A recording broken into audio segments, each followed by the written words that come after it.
Hi, എൻ്റെ പേര് തൻസി. ഞാൻ കൊടുങ്ങല്ലൂർ അഴീക്കോട് നിന്നാണ് പറഞ്ഞത്.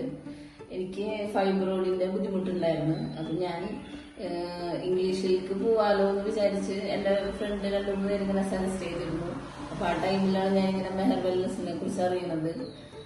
ഞാനിവിടെ വന്നപ്പോൾ ട്രീറ്റ്മെന്റ് എടുത്തു. കറക്റ്റ് 2 ആഴ്ച അതിനുള്ളിൽ എനിക്ക് ഡോക്ടർ ഫൈബ്രോയിഡ് മാറ്റി തന്നു. പിന്നെ അതുകൂടാതെ തന്നെ എനിക്ക് യൂട്രസിൽ അഡ്നോമൈസിസിന്റെ പ്രശ്നം ഉണ്ടായിരുന്നു. അതും ഡോക്ടർ നിസാര ദിവസം കൊണ്ട് എന്നെ മാറ്റി തന്നിരുന്നു. അത് ഞാൻ 3 ഡോക്ടേഴ്സിനെ പുറത്ത് കണ്ടിട്ടും 3 ഡോക്ടേഴ്സ് എന്നോട് ഒഴിവാണ് പറഞ്ഞിരുന്നത്. കാരണം യൂട്രസ് റിമൂവ് ആക്കാനാണ് പറഞ്ഞിരുന്നത്.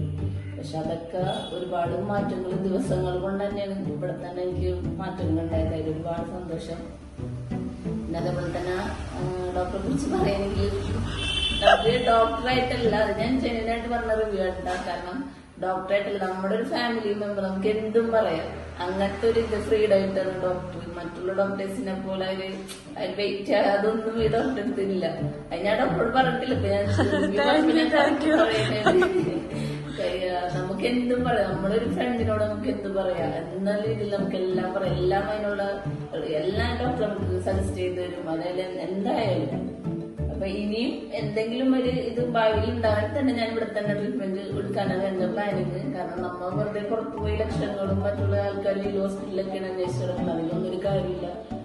നമുക്ക് നിസാര ദിവസങ്ങൾ കൊണ്ടിട്ടാണ് ഇത്രയും വലിയൊരു അത് മരുന്നകത്തേക്ക് കഴിച്ചിട്ടോ കീറി മുറിച്ചിട്ടോ ഒന്നുമല്ല ഡോക്ടർ ആയത് നമുക്ക് ആ ട്രീറ്റ്മെന്റിലൂടെ തന്നെ മാറ്റിയിട്ടാണ് വലിയൊരു സന്തോഷം. അതേപോലെ തന്നെ നമ്മളെ ഡോക്ടർ പോലെ തന്നെ ഇവിടെ തന്നെ സ്റ്റാഫും സിബിയും അശ്വതിയും ഭയങ്കര കംഫർട്ടാണ് നമുക്ക്. ഞാൻ ഇപ്പൊ വെള്ളൂർ ഇവിടെ പറഞ്ഞതെന്ന് വെച്ച് കഴിഞ്ഞാൽ സത്യം പറഞ്ഞ ഒരു എന്താ പറയുക, നമ്മുടെ ഒരു ഫ്രണ്ട്ഷിപ്പ് പോലെ തന്നെയാണ് എൻജോയ്മെന്റ്. ട്രീറ്റ്മെന്റിനായിട്ട് എനിക്ക് തോന്നിയിട്ടില്ല. ഞാൻ ഇവരോട് എപ്പോഴും പറയുന്ന കാര്യമുള്ളൂ, ഡോക്ടറായാലും സ്റ്റാഫായാലും നമ്മളൊരു ഫ്രണ്ട്ഷിപ്പിന്റെ ഒരു കമ്മ്യൂണിക്കേഷൻ പോലെ ഇവിടെ വരുമ്പോ, അല്ലെങ്കിൽ ഞാനൊരു രോഗിയാണ് ഇവരെന്നെ ചികിത്സിക്കണം അങ്ങനത്തെ ഒരു മൈൻഡ് ഈ നിമിഷം വരെ എനിക്ക് വന്നിട്ടില്ല.